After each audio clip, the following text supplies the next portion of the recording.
It is Tuesday. RawMikeRichards.com, broadcasting from the DKI studios in downtown Toronto, 234 King Street East. Out of the Pacific Junction Hotel, lots to talk about today and more good news for RawMikeRichards.com, a brand new sponsor. Sort of brand new. If you look very closely, like, in Western Canada, especially, Dave, in Saskatchewan, there's a beer out there called Pils. Yes. And so it's their Pilsner, and then you'd have to find a bunny. Did you ever get drunk with people from the Flatland? And No. Because they would move the little bunny in the label, and you'd have to look for it. Well, if you were looking at specific things in this studio from time to time,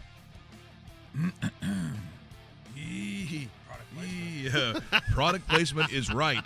You would have seen something that's pretty cool that we've talked about. You've seen it on the show. But now today we're going to make it official, and Ted Nesbitt, who is the owner, you are the man. You're the czar. You're the king. He'll make this close because that microphone is probably brutal. And we'd like to make an announcement with the president, and that announcement is, well, we're going to work together. We're going to work together. Yeah. I'd like to announce that. Well, you're going to get him to do it? Well, you're the one that's supposed to set him up. Yeah. Come on, man. Well, Blade Tape. you just have to move a little. Sorry, a little. I know it's uncomfortable. Dude. There you go. It totally is. Use your FM voice. Pretend you're Mike Luck. Yeah. Friend of Mike's for a long time now. Huge supporter. Followed you through thick and thin. Some thin. Yeah, there's been some thin. But really happy to be on board here with you and Dave, and the support that you're going to give us. We just hope we can reciprocate and give you a lot of support back and trade off. It's the way it works. Ladies and gentlemen, so Blade Tape now official sponsor. That's fantastic. RawMikeRichards.com. We appreciate that because in this medium, it is tough, as they say, to monetize it or find those that believe in the product. But we've been fortunate enough, as you know, DKI, a title sponsor. We've also have Sports Interaction that, of course, we work with, and Stephen Rapp, also heard across the country on the Rogers, I guess the radio network. Yeah, Sportsnet Radio Network. Yeah. And so now we have Blade Tape, and I think some more of our friends possibly next week. Yeah, I was trying to get him in here today, and I'll talk to the boys again. I mean, we're 5 miles apart, so we see each other all the time. So already, even though you don't know the name of that sponsor, you realize they're lazy. So that's real good news. Well, that ties into their product. Yeah, it's a lazy product. It is a lazy product, and one that is unbelievable too. So we're thrilled about that. Hockey related. Hockey related. Now, for those looking at roast beef. Have you shown exactly the brand new? Here we go. So here's the logo as it looks now with the DKI logo right on it with Raw Mike Richards.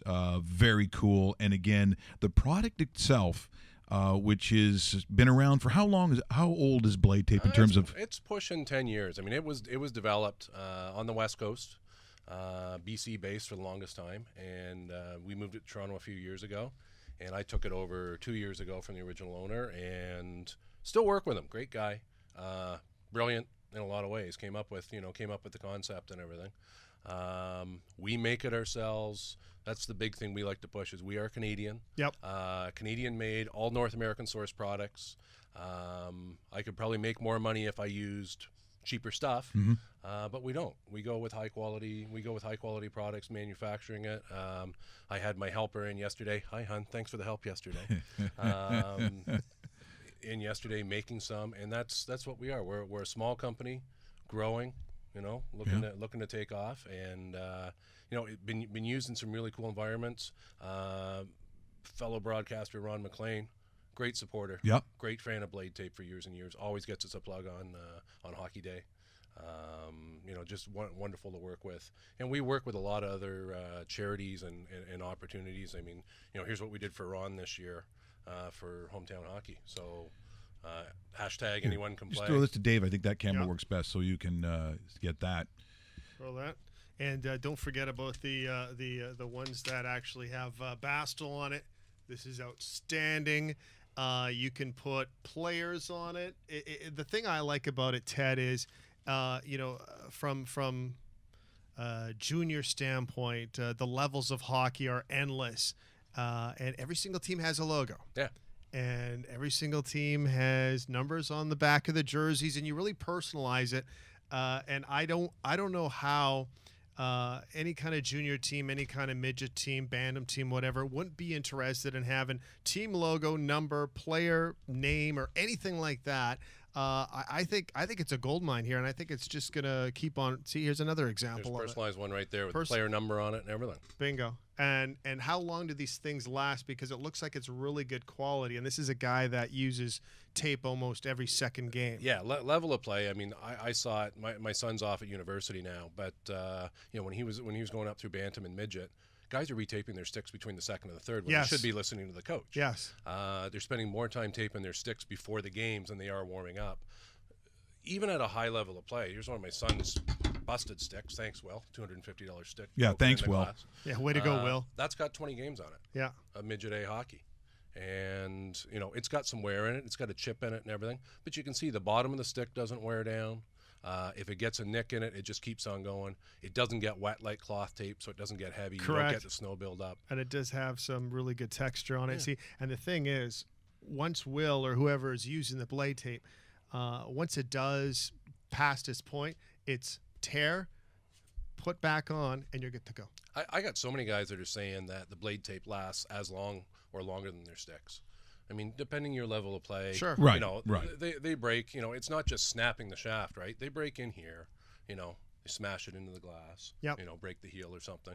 The toes, I find, go on a lot of sticks. So some guys will still use a little bit of cloth tape on the toe, but the big thing is, you know, the grip on the puck, the feel, and the longevity of it. It's So for those, and some people may be aware of the product, but for those that aren't, because this is the internet, so we're all over, but where are they able to purchase it, and how much you get, and how much, for instance, in a package?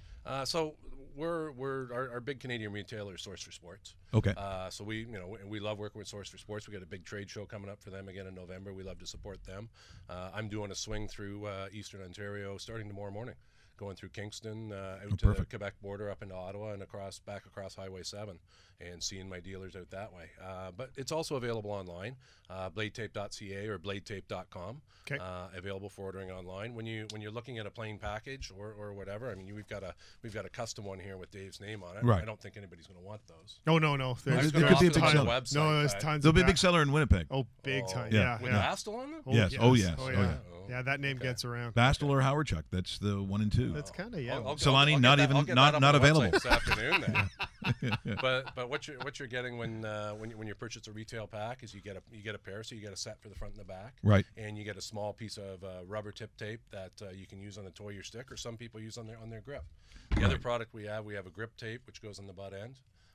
Nice thing about this is it doesn't get wet, doesn't eat the palm out of the glove. So many That's guys, so key too. especially Yeah. that Yes, top hand. yes. Right? My son was going through 2 sets of palms a year. Yeah. Right, and you know he's a teenager, so that kind of thing happens. Yeah. But big sweaty kid, and that top hand wears out. And what it is, there's acid in that cloth tape. So even guys, okay, well I use white tape, it's not as bad. Well, there's still acid in the adhesive, and so that gets in there. And every time your glove gets wet, it Gets reactivates. wet. It just and eats away. Yeah, sure. And that's why the bottom one's not as bad. So that's got, again, that's the top of that busted stick. That's got 20 games on it. You can see but it doesn't eat the glove. Gives great grip. Everybody likes the thin grips now. Totally. Yeah, I got a buddy of mine who makes a really high-end grip that sells in the $25 to $35 range, butt ends. Yeah. Wonderful product. I can't say bad things about it, but it's a $25 to $35 grip. Right. And some guys don't mind doing that, but there's a lot of parents on a budget out there. Well, and so what is the generic package that they're getting in the store? How much is that? So for the grip, it's $4.99. You get 3 pieces. 18 inches long or 45 centimeters. Yeah. Sure. And that's more than enough. That's 2 pieces. So that's a little bit of a butt end and a grip. That's 1 piece right there. Yeah. So you got enough to do 2 or 3 sticks. Yeah. With one package. With the blade tape itself, you get enough for the front and the back. If you're looking at kids that are 11 and down, you're going to put one of these on their sticks. and you're not going to have to worry about them. You're not going to have to look at it Yeah, all year. you're done. Yeah, and you're going to be buying them a new stick before that's worn out. Well, that is Blade Tape, a new sponsor for rawmikerichards.com. We appreciate you coming in, Ted. We're very excited about where this thing is going because we know every day it just keeps moving forward. And Up. And as I said, it's kind of cool that we meet sort of at this point where we're both starting to move up. And if we can help you guys out, because it's obviously a fantastic product, but you've been a good friend for a long time. This is pretty cool. Yeah, it's very cool. Thanks, Ted, and thanks for this. This is outstanding. When are you on ice with that line? Well, Patrick Liney, that's going to be a while for me. I'm on ice on Thursday night again. There you go. Tickets still available. I think it hasn't sold out. When you show up to the local arena in North York at 11:30 at night, there's me, the teammates, and the Zamboni driver. So Steve Simmons isn't there doing No, he isn't. No. He probably say bad things about you, though. He probably would. Yeah, I think that's just par for the course. Yeah. Tough but fair. No, I don't know about the fair part. As we leave Ted, we're going to come back on the other side, talk a little Major League Baseball, Aaron Judge. We talked before this whole playoff start is the guy worth money in October? Because that's where if I'm going to pay a guy if you can play in October, and I think he's answered his judgment. Whoa, that's good. Nice. Shouldn't have done it. Nice. Shouldn't have done it. Hey, tell Ron McLean I used that one. Yeah? How about that, Ron? Two can play that game. As we leave, though, if you're looking for the application of Blade Tape, here's how it works. Exactly install a Blade Tape on your stick. Clean, dry, warm stick. Room temperature is what we say, but we're here at the rink today to show you it can be done here. Okay? So, product comes like this in a baggie. This is a printed product I'm showing you. Take it out of the package. You will notice on the inside of the package that we have clear instructions how to put it on in both French and English. The most critical thing on Blade Tape installation is that we're not on the bottom edge, and we're deliberately not on the bottom edge. We'll tell you about that later. What you want to do is take the product out. You've got a little dog ear on the product. You want to reach in with your thumb and separate the product from the backing paper at the dog ear. Okay, get that started. You also want to take the product and lay it on the blade. Show yourself where you're going to put it. One of the critical things about Blade Tape is to make sure that you are about a 1/8 of an inch up off that bottom edge of the blade. We want you to be able to ride the bottom edge free and easy for a freer, easier stick handling motion. So, you come back to the product, you make sure you remove it from the backing paper. Okay? Take that product, and I always like to start at the middle of the product, a couple of thumbs down, and get that started at that point. Release, come back to the middle, and get that bottom edge sealed down, and work your way back up. Side one, on and done. Okay? Now we'll show you side two. Again, little dog ear, reach in with your thumb, peel the product away, nice and gently. And again, line it up before you officially stick it down. If you actually make a mistake, put an air bubble in it, you can actually lift it up very slowly again and repair it. I'm carefully looking for a 1/8 of an inch at the bottom edge, placing it down, keeping pressure at the back end, and just kind of smoothing it across. There it is. That is the application of Blade Tape, as just announced moments ago, another sponsor for rawmikerichards.com. We appreciate that as we move forward. And once again, you want to support us. You support our sponsors. You go out and you buy. But it's worth your while. It's going to save you a ton of time, and it's going to save you a ton of money because this product, as mentioned beforehand, this stuff is really well made. This is not cheap. Yeah, Coach Frank texts into us, and he says a couple of his players on his team use Blade Tape. It's fantastic, recommended, and he says it's so easy to make the transfer if anything ever happens or anything like that. He says they love it, and you know what? It's not really surprised that we're getting these kind of comments right away. So. That's fantastic. We've taken our time, and we think we've got the right people, and I think it's proving to be very valuable for us early. And as I said beforehand, we waited for DKI, and we have had a long relationship with Blade Tape and others. And you're going to find out in the next week or so, as we hope every week to make announcements like this. So we appreciate that. Remember to subscribe to the YouTube channel. And also to rawmikerichards.com. I see that you're doing it. It's a little organic right now as it's growing slowly. But the key is, if you enjoy the show, is to share it. when you see it on the internet, or it's the possibility of sharing it from YouTube, from, if I throw it out on Twitter, sharing this is the way it gets bigger. So I hope that there's more of that. We get a lot of likes, but the retweeting and the sharing, that's where it's going to make this thing grow the way that we want it to. You're watching RawMikeRichards.com, either on the website itself or the dedicated YouTube channel, or you've downloaded the podcast perhaps on iTunes or TuneIn, Google Play. We appreciate that. I'll tell you, if you're a Yankee fan, here's what you appreciate. Maybe you don't like Joe Girardi, but I'm pretty sure that whenever Aaron Judge comes to the plate, you're going to like it. And once again, proving his worth and maybe saving the job for his manager. Who's to say that it hasn't been that way? Is he worth the money? The guy can play in October. He has been one of the great stories, I think, in a very interesting year in Major League Baseball. It continued last night, taking on the Astros, and he was just lethal at the plate, as you would expect, courtesy and property of Major League Baseball and Major League Baseball Advanced Media. Swing and a drive, left field, way back, and it's gone! Just got out over the left field wall. Aaron Judge keeps them on their feet.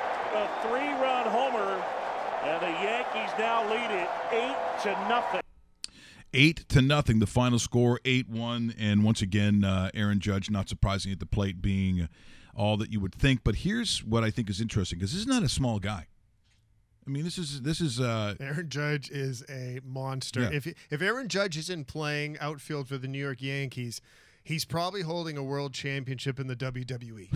Because or I was going to how big say, he is. now he looks like how they're building goalies now in the NHL. Oh, no, he's bigger. He's bigger than that. Then he, is he a tight end in football? Is he playing basketball? Is he? Well, I don't think he'd be a center, but because basketball now is ridiculous. But he might be a 3, but he's on the basketball court and would not look out of place. But I love the guy's attitude. But here's the thing: can he play field? I mean, that's always the question. It's great when you can hit the ball like that.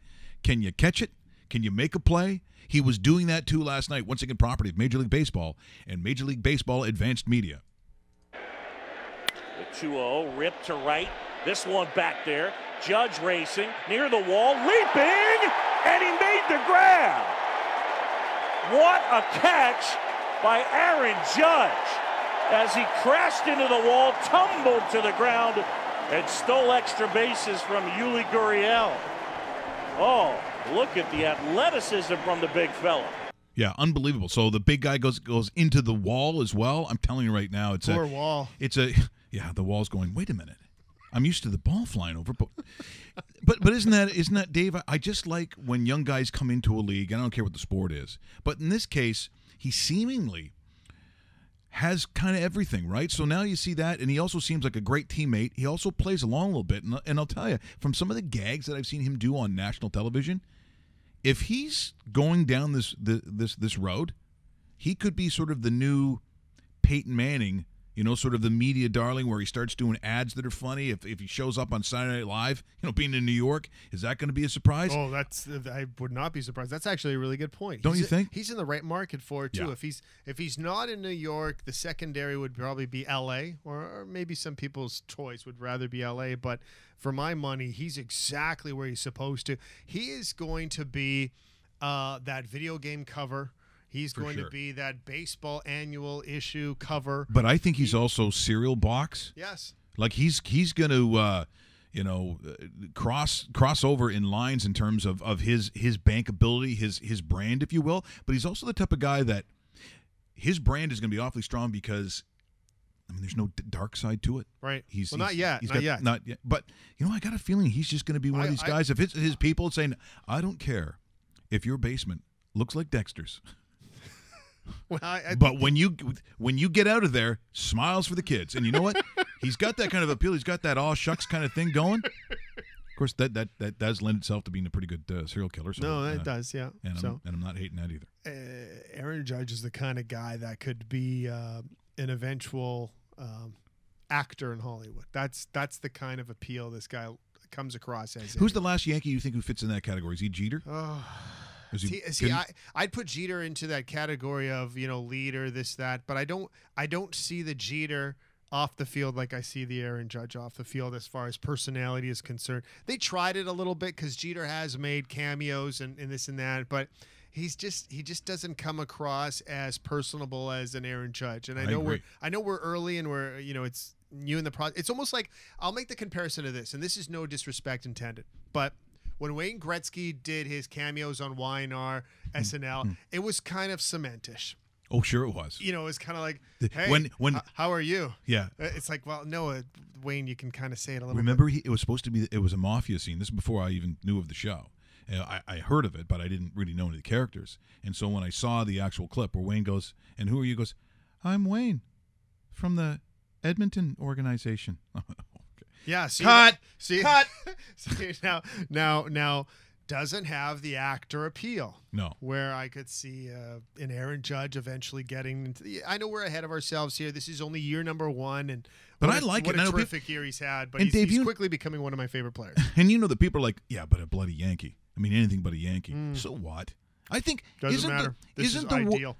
Isn't the world better when there are super teams? Yes. When there are true Goliaths? Because in sports right now, we're not Yankee fans either, No, by the way. no, We're not sitting there no. going, yeah, please, Yankees. I like when you have, maybe it's a villain. If you see them as villains, then make the villain really bad and really good. It's like golf. Golf is great. There's a top, oh man, you can say 10, at least 10 on a weekly basis where you're not quite sure who's going to win. You can't just always say, I mean, there was a time where, okay, it's going to be Zach Johnson. Well, we know how crazy that can get. You have Jason Day, you have Spieth, you have Ricky Fowler, you have a bunch of them that could win on a given week. And then Sergio comes behind at one point, and that was, confetti was flying. But it doesn't measure up. And I'm sure the ratings, if you went from year to year. But are you telling me that is better than everyone trying to catch Tiger, or Tiger on a Sunday being down 5 strokes? Look at the TV numbers, folks. I'm sure. And I don't have them in front of me. But I can't think that it's better than for those that would maybe cheer for Phil. And Phil was always second. But it was better when there's great a superlative in that group, and then everyone trying to catch them. I like dynasties. I do. I like to see if you can knock one of those guys off, because here's what I don't like. People always talk about David and Goliath. Okay, so if you're watching, let's say, NCAA basketball, and you got March Madness, then like, oh, here's Southeastern State against St. Mary's of New Orleans. That's great if they knock off Duke, or they're going to knock off North Carolina. But what happens when Southeast State and St. Mary's of New Orleans play each other? Do you give a shit about that? Because I don't think you do, because I know I don't. It's not exciting for me to see Georgia State play, and no offense to Georgia State, but if they're playing the I don't know, William and Mary, I know that would never happen, but let's just say it did because they knocked off 2 teams. All of a sudden, the appeal for me is gone. I want to see the Giants play. So if Wisconsin's going to play UCLA or whatever you imagine those matchups to be, or Kentucky or Kansas, those are the teams I want to see. I like dynasties. Yeah, it's funny you said that, because I heard Rusty speaking when you said, I like to see the Giants play. He whispered to his buddy on his phone, he likes the New York Giants? No, I didn't mean that. And stop being so jealous. You totally Stop didn't. It's like he's not even paying attention. Yeah, so just before we get to Warren Saku, I guess we should talk about some of the hockey tonight. You know who's playing. Yeah. I can't believe you don't have the picture of, or the poster from your bedroom, which weirdly is on the ceiling. I don't like that.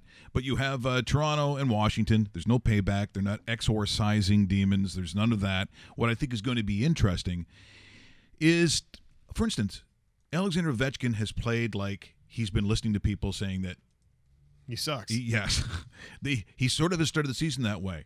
Are we getting into a shootout again tonight with the Toronto Maple Leafs? Are we seeing, I don't know what the total is, and this is again from the gambling perspective, we seeing a 5-6 apiece? I wouldn't be surprised if this number goes over the totals. I'll dial that up for you in a second. But you're looking at 2 teams that have a lot of firepower between the 2 of them. Likely because it's back-to-back games, you'll see the Leafs splitting their goaltending duties. So one will play tonight, one will play tomorrow against the Red Wings.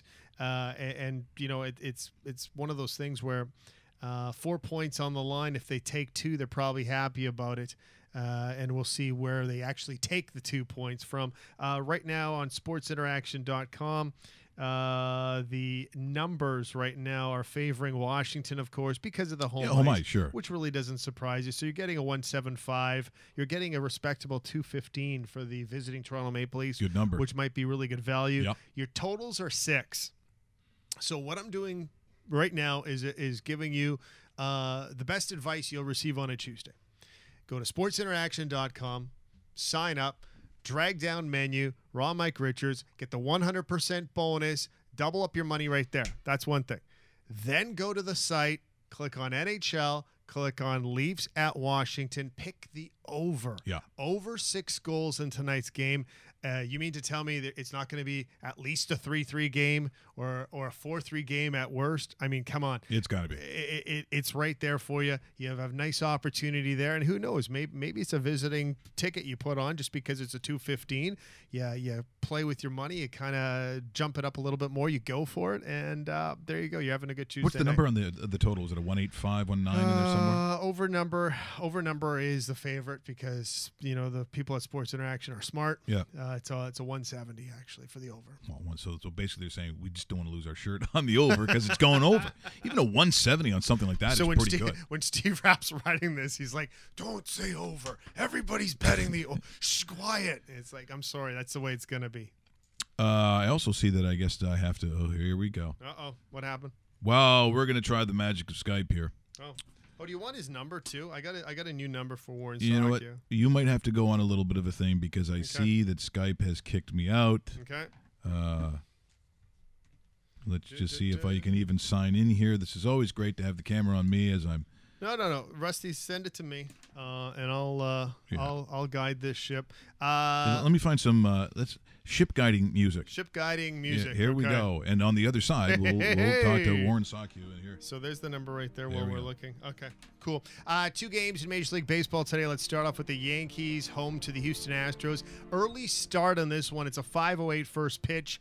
And in this game right now, the Yankees looking to get back in it, tying the series at 2 games each. Sonny Gray actually gets the ball for the Yankees in this one. He's faced by Lance McCullers Jr. Late game, not too late though, which is actually pretty good because I haven't gotten a chance to watch the Dodgers as much as I've wanted to. Dodgers and Cubs from Wrigley. It's a 9:01 start. Yu Darvish facing Kyle Hendricks. Kyle Hendricks has been lights out for the Dodgers or for the Cubs so far in this postseason. No surprise either because last year the guy wins an ERA title. The Cubs win a World Series championship. They're not going to do it this year, so your money right now leaning towards the Dodgers, but the Cubs will win one of these 2 games in Wrigley, so watch out for that as we wait for Warren Sakyu here on Raw Mike Richards. Warren speaking. Warren Sakyu, you know what I was going to do? A funny voice. I was going to try to do a metal voice where he goes, "Hey, man, it's David Lee Roth." Woo! But I didn't, and we're great that, by the way, we're live on the show. What a professional move that was. Hey, great to talk to you, Warren. How you doing this morning? I am doing fabulous, Mike and David. Always, you know what, you bring a smile to my face whenever you call, so thank you very much. Well, I was going to play, because I'm not sure if you can hear music on the other end when we do this. Can you hear this? Well, no, you probably can't. It doesn't matter anyways because it's terrible. I was going to play. And here's before we get to Major League Baseball. Here's a band that for some reason I don't know why we talked about it like so briefly beforehand, but for some reason I'm listening to a lot of Tesla. Their songbook is pretty big. They have more songs than I probably gave them credit for. What do you think of Tesla? Yeah, I think we talked, didn't we? Yeah, talk Tesla versus Cinderella last time. We talked about who are the better artists, like pure artists. I was always a big Tesla fan. I never saw them live. I wish I had of. Yeah.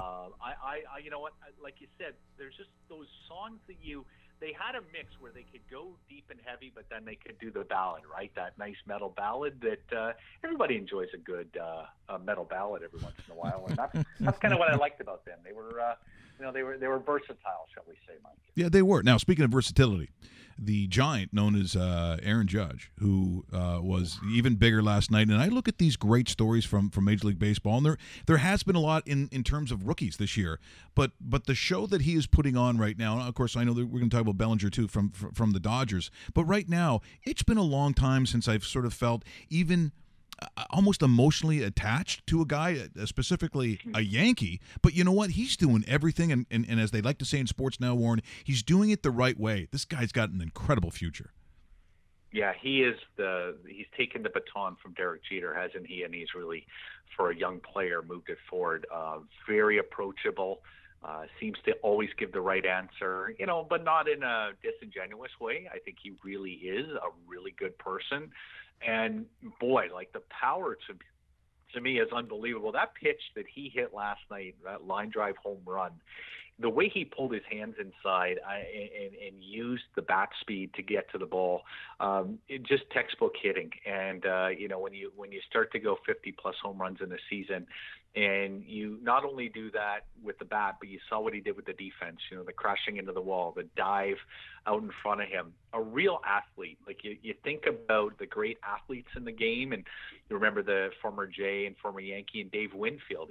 Great athleticism. Remember, I think he could have gone to University of Minnesota on 3 different sports. Yeah, that's right. That type of athleticism. Right. They're very rare. Ken Griffey, to me, was one that I always looked, when I was coming up through the systems and said, boy, there's a pure athlete. That's what you have in Aaron Judge. And I think the game is getting even better and better, and you're starting to see more and more good young athletes, almost, like I said, with a multi-sport discipline, but choosing to pick baseball. And boy, is he ever, hey, the Yankees needed that victory in a big way, and they certainly got it. He was a big catalyst. Hey, Warren, good to talk to you this morning. I had a question about the size of a major league player. When you see Aaron Judge, 6'7", almost 285 pounds, he kind of looks like a tight end, maybe even like a professional wrestler. What's the biggest guy you've ever played with in your baseball career? Because you've seen a lot of different stops in North America here, and a lot of different places. But what are some of the bigger guys you faced? Because I'm not sure if you hit one Aaron Judge's size, because back in our day kind of thing, and you and I are much alike, there weren't 7-foot baseball players that ran like they were 5'11" or 6 even, were there? No. The one that really sticks in my mind, and I remember playing against him in the Cape Cod. It was my first time. So Cape Cod League, for those who don't know, wood bat league for the amateur and the college ranks. So when you play your college or university season, you need somewhere to go in the summer, and the top players across North America would either go to the Jayhawk League, the Alaskan League, or the ultimate one, which was wood bats, was the Cape Cod League. So I remember stepping in, I guess I'm not sure whether that was 88 or 89, and who am I facing? Standing down at third base, but the big hurt, Frank Thomas, out of Auburn University. And I can tell you, like, there's a few players in my day that, Omar Linares, who played for Cuba, you might remember the name. He was a standout, much like Yulieski Gurriel. He was the Gurriel of the Cuban team, Linares, back, in those 80s days. The Jays actually wanted to sign him and have him only play out of Cuba and come and just play Canadian games. But there were 2 players that, Linares and then Frank Thomas, and I must have been standing back on the grass, back behind the dirt at third base with this hulking football player that we heard all about down in Orleans. He played for Orleans, which is right kind of the tip of Cape Cod. And boy, like I had never seen anything. And I went to a decent football school and baseball school at Wake Forest. But when you see, a Division I Southeast Conference football player stepping up to the plate with those arms and those tree trunk legs, you're like, wow, this guy, like, where do they make these guys? Because, I certainly didn't have it at 5'10", 180 back in the day. So, yeah. Frank Thomas would be the biggest, and then maybe Mo Vaughn, but I would say Frank Thomas. Well, and again, it's just sort of, I look at the level of athleticism that you see in baseball. And this is certainly not, it goes with any sport too. It's just the way that athletes look after themselves. But, if I'm looking at this crop of rookies, and we just mentioned, obviously we talked about the Aaron Judge, but I'm looking at Bellinger too. The actual technique that they have at the plate, the way they swing that bat. It reminds me of, again, when I sort of coordinate other sports, or it transcends to almost the mechanics of another sport. When Ernie Els gets up there and some of these guys who have the smoothest swings, these guys don't come out of their boots when they're going after the ball. And Bellinger's the same way. And look, I still think that Aaron Judge probably is the superior player in both of those. But it doesn't take away from just some of these guys who are coming up from, a lot of them from college, that have these swings. Are we seeing a change somehow fundamentally how these players are actually being taught the game of baseball? Well, there's no doubt that it's all or nothing now, guys, too, right? You know, the strikeouts can be pretty high, too. So if you're a bit of a purist, I mean, I hated striking out, so you can see the difference now. These guys don't mind striking out. I mean, look at Judge and Gary Sanchez. I think it was something like 4 for 40 prior to breaking out, in the series prior to breaking out, yesterday for Judge especially. I think the one thing I've noticed, and I watched, I think it was the All-Star game, I started to see some of the analytics behind in some of the sports, I guess one of the sports physics shows kind of analyzed the top swings in baseball, and they were looking at the different lever points, and Giancarlo Stanton has amazing leg strength. His power is derived from his legs. And when you look at him and you see that spread out stance, how he kind of actually changed his stance a bit, opened up a little bit, and widened out, his leg power is unbelievable compared to most others. So you can see where he generates the bat speed and the arms, and really the length that Aaron Judge gets. Those were his key defining areas, and it was that ability to get the bat speed through. And we're talking, it's almost like superhuman what they're able to do. But hey, it's nutrition. And players don't come to spring training any longer to get in shape. They're already in full shape in the off season. Some are playing winter ball. These guys are ready. They're poised. So it is a different game. These guys are beasts, and they take great care of their body, because look at the payoff. I mean, the payoff's multi-billion-dollar contract, so it makes perfect sense. Yeah, it certainly does. We're in conversation with Warren Saku, baseball insider, joining us here on Raw. Mike Richards. The actual series, both of them go on tonight. The first game starts just after 5. The second one at 9 o'clock. That's the one in Chicago. Let's talk about the first series between the Yankees and the Astros. You and I were going back and forth yesterday on text, and I'm kind of in the same boat as you. I'm kind of pulling for the Astros. It's a nice story. I think they have a fantastic team 1 through 9, and Mike and I talked about this yesterday, but acquiring Justin Verlander may have been the trade of the last 4 or 5 years in baseball, just because of what it means to the Astros at the top of that rotation. Is there anybody better right now in baseball than those two? And yes, I'm including the Dodgers in it right now. Would you rather have anybody at 1-2 than Verlander and Dallas Keuchel? Yeah, no, I wouldn't. And that, to me, if you're Houston, that's your saving grace, because you're going with Lance McCullers Jr. Today against Sonny Gray, and I saw Sonny Gray twice already take on the Jays, and he, to me, solid, serviceable pitcher, but nothing outstanding. McCullers, 4.25 ERA. Even though he's got a solid win-to-loss ratio, 7-4, I still look at those two. You need great starting pitching. You need a great bullpen, and this is the trade-off between these two teams. Is that when you look at the starting pitching of Houston, those top two studs of Keuchel and Verlander, you're right. It doesn't. They both have huge swing and miss potential.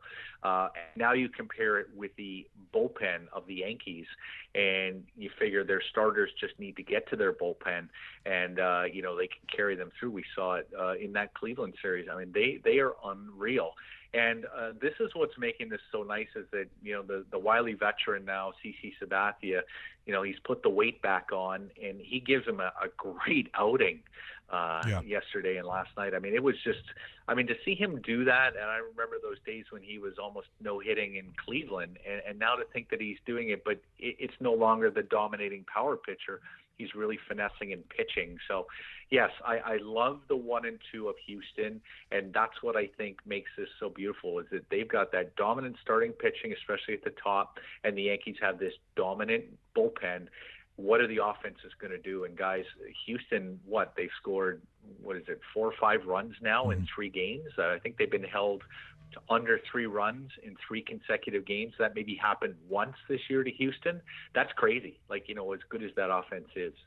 Well, you just mentioned CC Sabathia. By the way, he's almost like the comeback player of the year, is he not? He's got to be very close to it. Yeah, I would listen. What he's battled, the drug and alcohol and all that.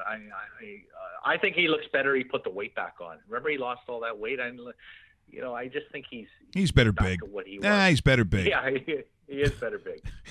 Yu Darvish, what can we expect out of him? I mean, obviously that was a very big move during the season, but with Yu Darvish, it's always usually about the health. And we know what the skill set was coming into from Japan, but I don't know necessarily in long stretches of health what you're going to get out of Yu Darvish, because there's kind of the good Yu Darvish and the really bad Yu Darvish.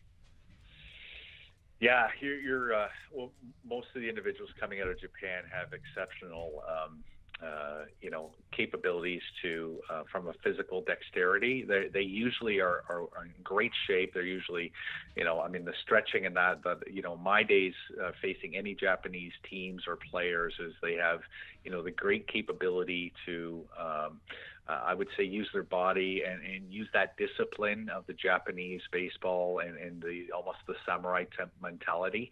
And that's one thing that, it's not lost, but Yu Darvish now has been, in North America and playing at the major level for quite a while. When you look at his postseason stats, it's nothing really to write home about. He's 1-2 with a north of 4 ERA. And, that kind of surprises you, because I look at someone who knows how to repeat his delivery and knows how, with the split finger, combination on that fastball and then mixing and matching. I've always liked what I saw in him, but you're right. The injuries have really hampered him. And I think, though, the one thing is this LA team has, they got a real feel around them that I think is different than last year when they faced the Cubs. I think when you look at the two teams, I see a reversal. I see a Cubs team that's exhausted, especially that long flight after winning that series against Washington. They had to expound a lot of energy to beat Washington. Then they had to fly over. They had that delay because of one of the family members was sick, so they had to stop. It was about a 10-hour journey. Like, they looked exhausted. So I'll be interested to see, whereas LA looks just so primed. They look so poised. Justin Turner's home run was absolutely, on the same day that Kirk Gibson did it 29 years prior, that walk-off home run. It's just amazing, So I guess I have a feeling that, LA, it's kind of their time, their destiny right now. And I think you got to feel good with Darvish on the road, because he is a veteran and he's going into Wrigley. And that's always one thing on the road. I like to have a veteran pitcher who's not intimidated by the crowd and by all the ambiance, and it's going to be crazy in Wrigley tonight, but I think Darvish has a good calming influence for this Dodgers team. Hey, Warren, thanks so much for joining us here this morning. Always appreciate it. One day we'll have to get you in the studio. We got to get you in the studio. We're in a bar, I would love it. Yep. You tell Bastel's got my new number now. You call it anytime, boys. I'd love to come see you. That's awesome. Thanks, Warren. Take care. Warren. That is Warren Sock. Okay, boys. Yep, there he is right there. And he has joined us here on rawmickrichards.com.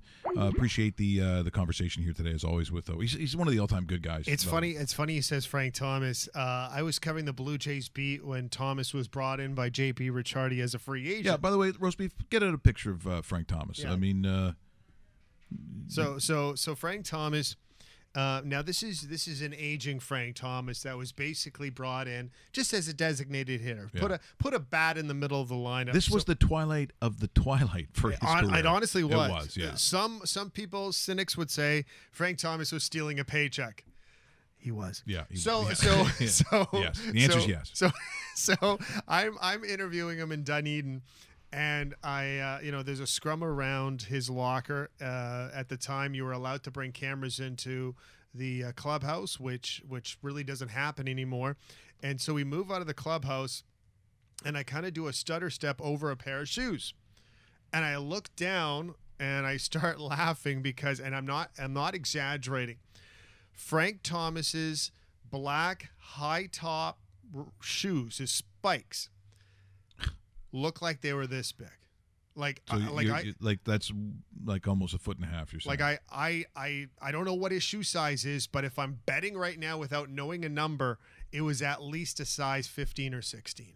Like, it was enormous, and you picked it up, and it was like I'm carrying a cinder block. I'm not carrying a spike. It was like you see it in the NBA and stuff like that, but just like when I asked Warren the question, you don't see it in Major League Baseball. Baseball players look like this. Yeah. Baseball players don't look like a defensive end for the Cleveland Browns. Yeah, and because he was that size. But you know what? Nonetheless, was it big body, little head? What did he have? I'm trying to remember. There's a proportion thing he was just a big dude. Period. Yeah. And you know what? Because with a baseball cap on there, it looked like he was wearing like a beanie. You know. He was a nice guy too. Yeah. He sometimes got a bad rap for not being. No. I have nothing but great things to say about Frank Thomas. Maybe he was just happy at the contract he got from the Blue Jays, because who wouldn't be, considering the production on the field just wasn't there. Frank Thomas was awesome. As we're talking about sort of a little nostalgic, I think, here in Toronto sometimes playoffs, because obviously for the Blue Jays there aren't playoffs. But back in the day, for some reason, I was a much bigger baseball fan, like sort of in the George Brett era. And I have a good story about George Brett that I can never, ever tell on the air. I was going to say, yeah. I want to hear it. No, I think you have heard it and know that I really probably can't say this story. But there was very few people who played the game like he did. Probably Pete Rose is in that category. He just played with a lot of passion, as one would say, or he was just angry all the time. And this goes back to I want to say it's the 1977 ALCS, and it's Game 5. He's at the plate, and McRae, I think, is sitting on second. So this is just the way. See, when you watch this is how I grew up playing sports.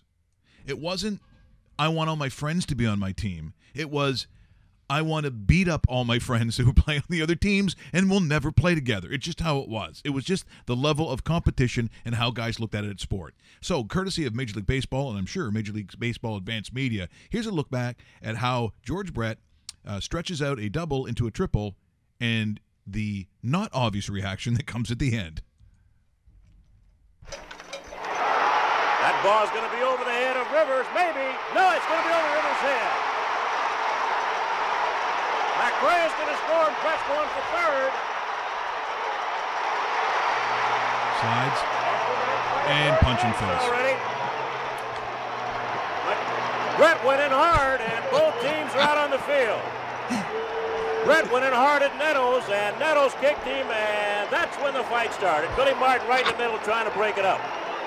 But the Royals lead 1-0. But see, this is what I'm saying.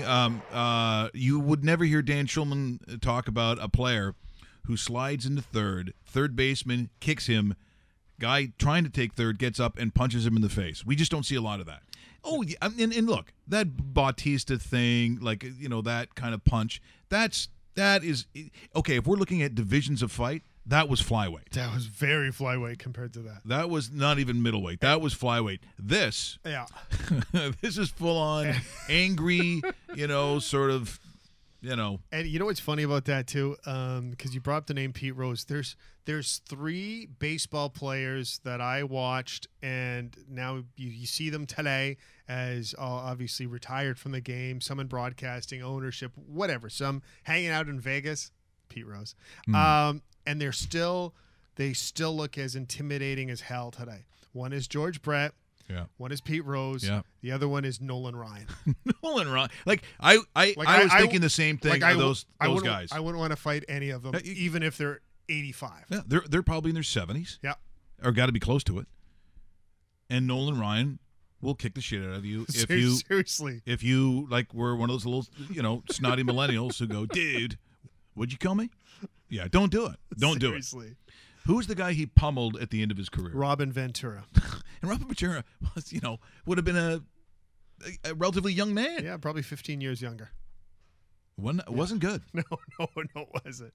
But Nolan Ryan. That's the Texas way of doing things, man. Nolan Ryan looks like he probably could have been like a hitman or some sort of gangster. He'd be one of those, a Clint Eastwood movie. Yes. Yeah. He'd be Clint's boss. Yeah.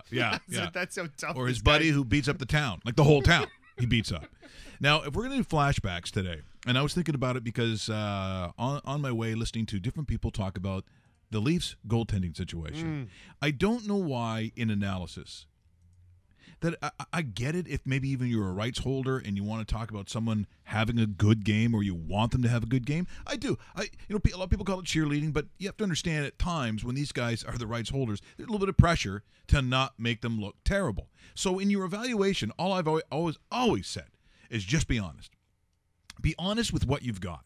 And I'm sitting there, and if I'm one of the Rogers guys or one of the Bell guys, and I have to talk about tonight's game, I'm still looking at it, which is why I said, from a gambling perspective, I'm taking the over. Because goals are going, I am still not sold that in the elite part of goaltending, that the Toronto Maple Leafs have one in Frederik Andersen. If I said that, or I said, he's the guy they need to win a championship, then I really don't think I know as much about hockey as real hockey people, because I don't believe that to be a true statement. That thing is going over, Dave. And the reason is he's going to play solid enough. But I also notice at times it's when goaltenders are on their game, they're very aggressive even within their own crease. So let's say there's screening, there's stuff that's going on in the front. There's a way that some of these guys, when they're on their game, are actually very active in their own crease. That's the way I'd put it for goaltending. He knows his angles. He's solid when it comes to things like his reflexes, all those things that are part of playing. But the one thing that I don't see is that aggressiveness within his crease, and I think at times that's what hurts him. Good point. That's what I think. I don't think he's a very aggressive person in general. Yeah. You know what I mean? Like just the demeanor of the goaltender. I'm not saying you have to be, Ron Hextall-ish, but sometimes you need that guy back there that's kind of not only take control of his crease, but take control of his own zone. So if we're going to say that off the top of your head right now, yeah. That by that definition, goalies who take control of their creases, they're actually aggressive goaltenders who make all the saves. Who comes to mind for you right now? Because when Lundqvist is on his game, he's very aggressive that way. Yeah. Trust me, you don't think he is? He is. He's aggressive in his own crease. I was going to say Carey Price in a quiet type of way, but he's not quiet like Frederik Andersen quiet. Yeah. But there seems to be an ooze of confidence and leadership when Carey Price is on Carey Price's game. We haven't really seen it this year, but we've seen it in past games and years, and he is the world's greatest goaltender. Like I like it. You can see it from Pekka Rinne, who is control of his crease. And you know who also I like that wouldn't be in the elite list, but I see him play that way, is Mike Smith from time to time. Yeah, Mike Smith is. He's not a pushover. No, Ben Bishop would probably fit into that same category if you're looking at that type of goaltender. See, Murray, I don't know. I haven't seen enough of the size to really say that he is that way. I don't think so. I still think that we are seeing a different type of goaltender in today's game. When you look back at like your 80s and 90s goaltender and you go down the list of like Billy Smith and Tom Barrasso and Ron Hextall, I mean, there seemed to be a lot more aggressiveness in that position. Oh, they were a boss. That's the way I would put it. And that seems to be leaving the position. But it's a different type of confidence and meaning of oneself in today's NHL. But there's still a couple old school goaltenders out there, but not quite the same extent. Okay, if we're talking old school goaltenders, we're going to talk about my hero as a kid. He was the guy that I styled my entire play after. And when you see how it's played back then, and if you're under 35, you're going to be horrified at the size of the equipment. It looks like they're not wearing any. And Mike Palmateer, my hero, was the king of the two-pad stack. Yep. He would do it on a shot, not even a breakaway. If you shot from the point, he could stop it with stacking his pads, which no one in their right mind now would ever teach. You wouldn't teach skate saves. You wouldn't teach anything that he did. He literally was an acrobat, and I loved this guy. This is my hero on this flashback. Mike Palmateer, Toronto Maple Leafs. I think it's circa probably 1970s, late 1970s, and I would assume property of the National Hockey League.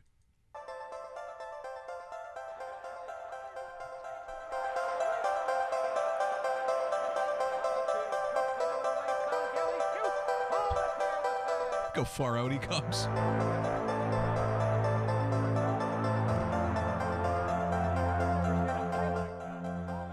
Awesome. Watch this.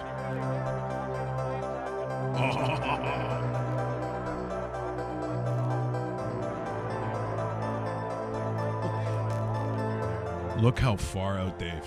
Look how far out of his crease he goes. 79-80 season, that's what it is.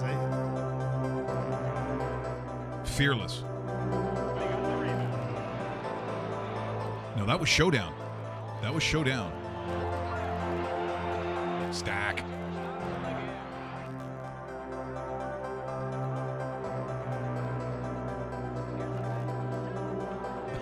Look at that. Oh my God, that is so awesome.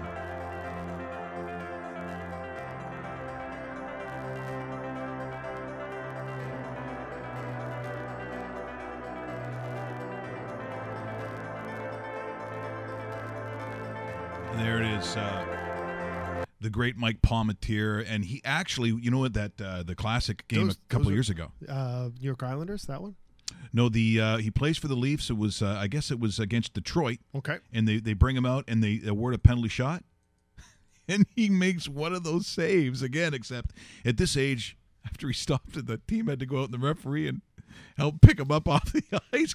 But it was still that way. And I got to tell you, Dave, for me, that was my favorite goalie of all time. And that's the way that I played. That's the way I saw it. He played in Markham. That's where I wanted to go. You try to get him on the show, eh?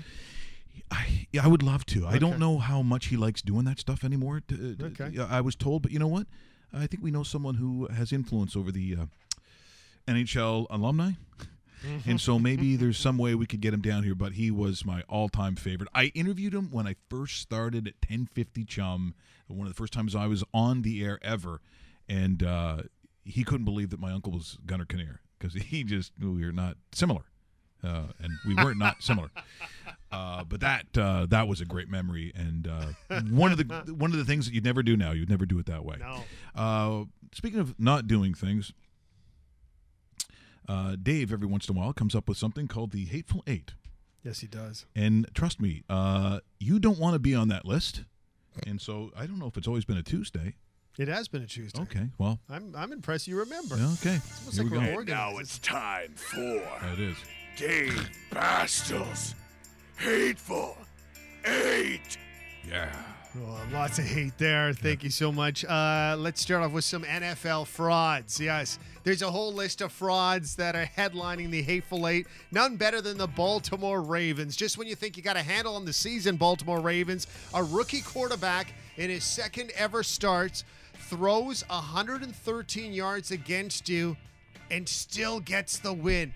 What a complete joke when the Bears can do that to you when you're supposed to be challenging and you're not. Speaking of jokes, the Detroit Lions, I thought you were good. I thought you were good. You're not. You pay $1 billion to a 500 quarterback. Expect to get 500 results. Yes, the Lions are 3-3 this year. And how's that Super Bowl hangover treating you, Atlanta Falcons? You lose to the Bills.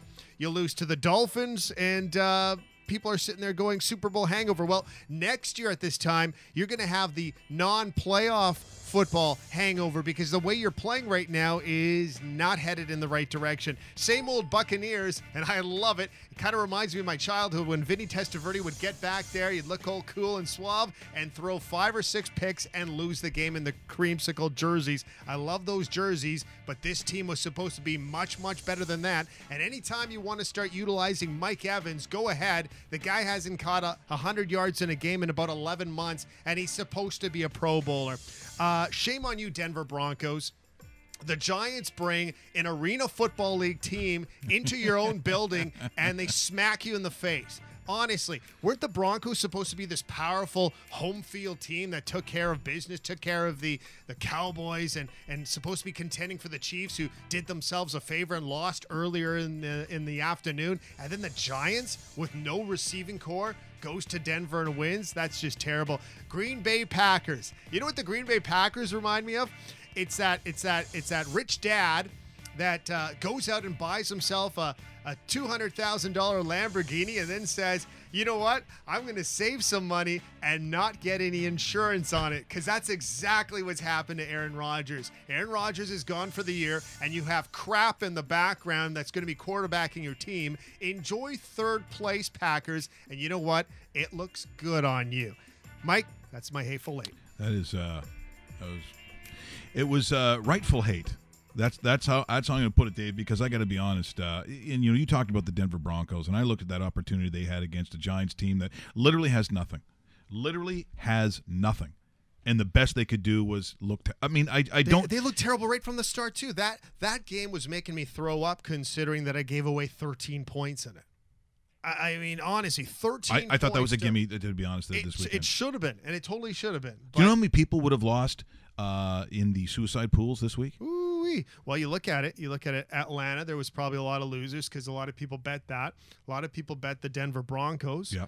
I bet you a lot of people thought the Oakland Raiders. By the way, Oakland Raiders, if I had a hateful 9, you'd be on that list too, because what a disappointment that's been this year. That's probably another one of those games. It would have been risky at some point to take Kansas City, but the trend for a lot of people would have been the Chiefs have been the most consistent football team. Yeah, but ballsy for anybody to take the Chiefs when the smarting Pittsburgh Steelers come to town, where they haven't been on their game this year. They've been terrible. Honestly, they were awful. A lot of balls to take, KC to win that game. I would have just avoided that game.